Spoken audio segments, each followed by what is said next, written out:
Let's get right to CBS News Chief White House Correspondent Major Garrett joining us now from the White House. So listen, Major, let us lay out the administration's argument. Fumbling with my words here. Tell us what they're saying about this being a states' rights issue.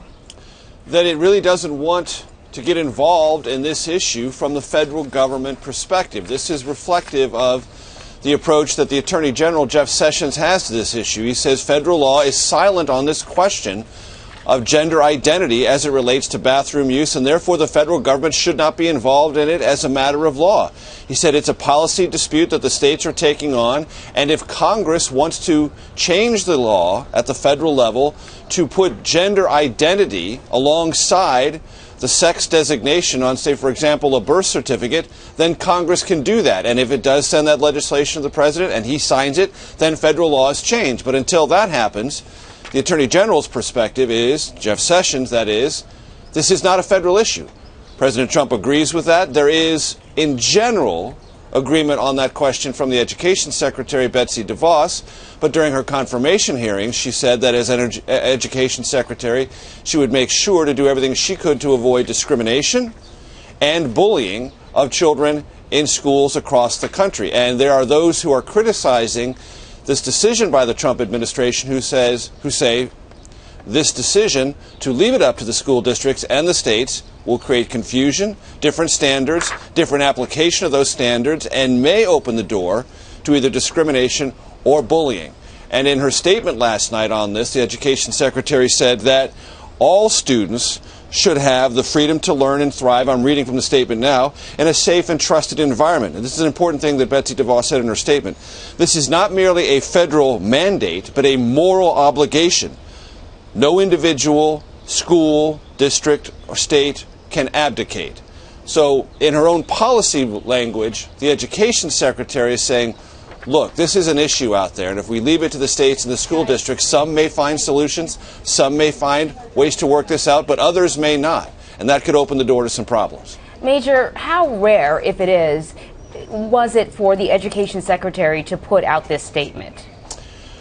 Well, look, they're all getting used to their cabinet secretary positions. They've just been confirmed, and the Trump administration is working through a lot of these issues for the very first time.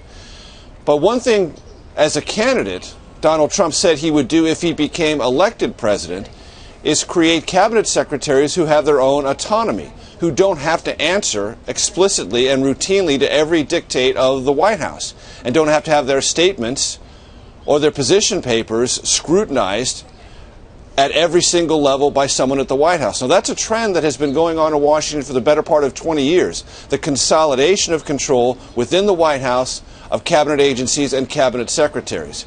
Trump said as a candidate, if I become president, I'm going to put strong people in these cabinet positions and I'm going to let them drive policy in accordance with my overall direction and wishes, but I'm not going to micromanage them.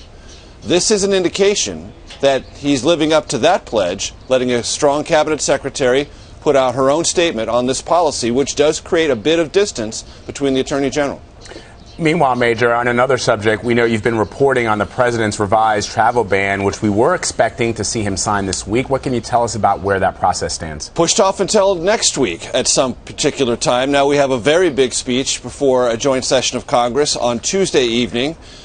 It would be surprising to me, unless the White House essentially wanted to overshadow the revised executive order, they might put it out that Tuesday, hoping that the news coverage of that primetime speech to Congress on the State of the Union, it's not a State of the Union speech by title, it is an economic address to Congress, but nevertheless, it will be a massively interesting primetime event, the President's first speech to a joint session of Congress, coming on the heels of what you were just talking to our colleague Nancy Cordes about, recess work period across the country in which people have been showing up in droves either to cheer or to vociferously protest Trump administration policies. So that speech on Tuesday is a big marker for this White House. They may roll it out right around there, but sometime next week.